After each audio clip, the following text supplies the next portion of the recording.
What's up YouTube, Saf here on Super Saf TV, and in this video we're going to be comparing in depth the iPhone 7 versus the iPhone 7 Plus. So a lot of you have been asking me to summarize the key differences between these two, so we're going to be doing that in the usual Super Saf style, and hopefully by the end of this video you'll have a better idea of which one to go for. So initially, in terms of the size, these are exactly the same as previous year's iPhone. So if you've held the iPhone 6s and 6s Plus, you'll know roughly what they feel like. The iPhone 7 is a larger phone, so it comes in around about 20mm taller, around 11mm wider, and it's 0.2mm thicker. It also comes in 50 grams more compared to the iPhone 7. So the iPhone 7 Plus, a larger device, and it is not going to be as easy to use in one hand as the iPhone 7. Now the build is still metal, but now we have some improvements. So firstly, we don't have those antenna bands along the back, so these actually go around the edges. And we also have some new color options. So as well as silver, gold and rose gold, we have now black. So this is a bit of a matte black, as well as jet black, which is more of a glossy black. We do not have space gray this year, so just something to bear in mind. The blacks for me really look good, and those will be the ones that I'm going to be going for. Now both of these are also IP67 water and dust resistant, so Apple has brought water and dust resistance to their new iPhones, and this is a great touch. You're not going to have to worry about getting a bit of water onto it, or if you dip it into some water, that's not going to be much of a problem. Now in terms of the display sizes, they are also the same, 4.7 inches for the iPhone 7 and 5.5 inches for the iPhone 7 Plus. But we do have some improvements here. So now we have a wider color gamut, so we are going to be getting some better colors. They're also 25% brighter compared to last year, so another improvement here. So overall, better displays. Now in terms of the display technology between these two, there isn't really much of a difference at all. There is a slight advantage for the contrast ratio for the iPhone 7. Nothing you're really going to notice. The iPhone 7 Plus does come, however, with the advantage of resolution. So you've got 1080 on here, whereas on the iPhone 7 you still have 750 by 1334 pixels. So there's no change in resolution from last year. And this is a bit of a disappointment for me personally, because I am now used to more of those Quad HD displays. This is something we weren't expecting from Apple in terms of the resolution upgrade. So generally speaking, it's not a huge deal, and it won't be for most people, but the iPhone 7 Plus is going to have that advantage because you're going to get slightly sharper images and you are working at more of a native resolution. Now let's move on to the internals of these devices. Now we have the Apple A10 chips in here. They're faster than ever, and we have quad cores this time. So we have 2 more powerful cores and 2 not so powerful. Now this is basically so that we get longer battery life. So if you're doing some general tasks, then it's not really going to wake up the 2 extra cores. It's going to work on just the 2, and this way you should get some better battery life. And you also have 64-bit on both of these, as we had previously. Now with Apple devices, they are usually some of the fastest out there, and because you're not working with crazy resolutions and you're not working with crazy amounts of pixels, then they are usually very smooth. So I'm pretty confident that the iPhone 7 and 7 Plus are going to be very smooth for all of your uses. Now this is one upgrade that I personally was really looking forward to, and if Apple hadn't included it this year, I would have been super disappointed. We now have 32GB as a base model Finally, there is no 16GB version. Now this does come a lot later than some of the competition, but better late than never. We do now have a 32GB base model, followed by a 128GB version, as well as a 256GB option. Now obviously you're going to be paying different prices for these different storage versions, and we'll be discussing those a little bit later. But one thing to note is that the jet black version is only available in 128 and 256GB.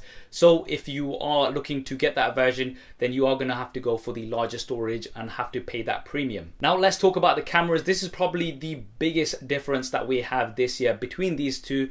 The iPhone 7, you've got a 12-megapixel camera with an f1.8 aperture, so this is quite an improvement to last year. And you've also got optical image stabilization on the iPhone 7 this year. This is not something we had last year. Now with the iPhone 7 Plus, you actually have a dual lens camera. So it has 2 cameras. One is a wide angle f1.8 aperture camera, and the other is a telephoto 2.8 aperture camera. Now you still have optical image stabilization, but the dual cameras are going to allow you to get 2 times optical zoom. So if you do want to punch in to your subjects, then you can do that both at 12 megapixels, so you're not going to be losing any resolution. Now, we've seen lots of different variations of dual cameras. I think the closest we've seen is the LG G5, which kind of works in the opposite way, where you have a standard camera as well as a super wide angle camera. So rather than kind of cropping in, you actually go out for a super wide angle. So kind of a similar setup, but you do have 12 megapixels on both cameras here. So I'm definitely looking forward to checking them out in more detail. These are looking very promising, and if you want to see a camera comparison of these with some of the other competition out there, then you know what to do. Make sure you are subscribed to the channel to see them super SAF style first here. Now, another feature that you are going to be getting later on with the iPhone 7 Plus is a depth of field effect. So this is where it's going to blur the background to kind of give you that DSLR look. This is not going to be available on launch, however. This is going to be a software update that's going to be coming later on. I'm not sure. Looks like Apple couldn't finalize that element before the release, so they are going to be holding that back for later on. Now, there is an improvement in terms of the True Tone flash as well. We now have a quad LED True Tone flash. There's actually 4 different colors here, and they will be giving you much brighter images as well as better color. Now, we're going to test these out, but definitely a useful feature to have. Now, video, we've got 4K on both here as well as slow motion options, but the key thing here is that we've got video optical image stabilization on both, so this should really help give you some great video quality from the iPhone 7s. Now, an improvement I personally wasn't expecting was to the front facing camera. So now we actually have 7 megapixels, so this has gone up from 5 megapixels, 7 megapixels on both here with an f2.2 aperture, and we finally have 1080p from the front-facing camera. A lot of you may know in previous years we've only had 720p from the front-facing cameras of iPhones, which to me was a big disappointment, especially because of the vlogging culture. I personally do film myself sometimes if I'm out on a trip and I want to speak to you guys, and having just 720p in this day and age was just not good enough. And it's great to see that Apple have not only improved this to 1080, but they've also improved the resolution of the front-facing camera to 7 megapixels. This is something we were not expecting. Now, in terms of the software, you're going to be getting the latest version, iOS 10. Now, there's some new features in here, such as when you pick up your phone, it is going to automatically wake the screen. There's some other features as well, and I won't be discussing those much in this video. You'll be able to better check those out in in-depth iOS 10 videos. If you do want to see one of those, then let me know in the comment section below. Now, in terms of other improvements, firstly, the home button has been redesigned, so it's no longer a push button. It's actually a touch button, and it's a force touch button as well, so similar to a 3D touch that you have on the main screen. And this has been changed, and now it's got taptic feedback as well. So I'm gonna have to spend some more time with these to be able to tell you how much or how different they are compared to the iPhone 6s and how much of an improvement they are. But this is something that we do have on here. Both do have 3D touch, so this is quite useful. Pressure sensitive display, so if you don't want to push harder, then you're going to be getting some additional options. But some key differences are for the sound. So the audio has had a massive improvement. Now we have stereo speakers, so speakers both at the top and bottom. This is going to give you much better sound, obviously. Be interesting to see how much better sound, but these are supposed to be quite a bit louder compared to the iPhone 6s. And we no longer have a headphone jack. This was rumored for ages. It was all but confirmed, but now it is officially confirmed. We do not have any headphone jack on the iPhone 7s. We do have a lightning port, and this is what's going to be used for your headphones. But what's actually good is that Apple are including lightning earpods inside the box, so you're not going to have to worry about getting those. And you also have a converter that's inside the box as well. This is something that I personally didn't think Apple were going to do, and they're probably going to slap on a $30 charge to buy this separately, but no, they are including this in the box, so that's definitely nice to see. Now, in terms of the batteries, we're not sure exactly what the size of the batteries are within these two, but I'd say roughly between 1700 to 2000 milliamps for the iPhone 7, and for the iPhone 7 Plus, I'd expect somewhere between 2700 and 3000 milliamps an hour. Now, this is because the size of these phones are exactly the same compared to last year, so we're not going to be seeing much of a difference in terms of the battery sizes, but they have said that we're going to be getting improvements in terms of the batteries because of the A10 processor as well as the software optimizations. Now, finally, the price. How much can you expect to pay for these? You might want to sit down for this because there is quite an increase in price, especially in the UK.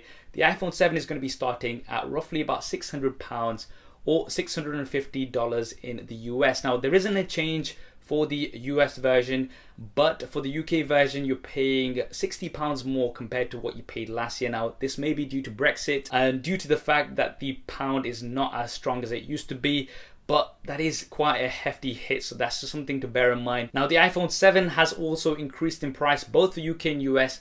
you're looking at £719 here in the UK, or $769 in the US. So you are going to be paying a premium for the additional features that you have here on the iPhone 7 Plus. If you do go for the 256GB option, then you're going to be paying almost $1,000. This is offline. I know some of you may be on contracts, but this is just to see the value. You're going to be paying quite a bit more for the iPhone 7 Plus compared to the iPhone 7. So if you do want those additional features such as the extra battery life, the better display in terms of resolution, and also those dual cameras, then you are going to have to dish out that money. So there we have an in-depth comparison between the iPhone 7 and the iPhone 7 Plus. Hopefully that gives you everything you need to know. As mentioned, if you do want to go for the iPhone 7 Plus, you will be getting the additional features, but you're going to have to pay for those. So that's something to bear in mind. Which one do you like better, and which one will you be going for? Drop me a comment below and let me know your thoughts. I hope you enjoyed this video and found it useful. If you did, then please do hit that thumbs up button for me. It really does help me out. And if you haven't already, then be sure to subscribe. I've got lots more iPhone 7 coverage coming up on here, so be sure not to miss that. Thanks for watching. This is Saf on Super Saf TV, and I'll see you next time.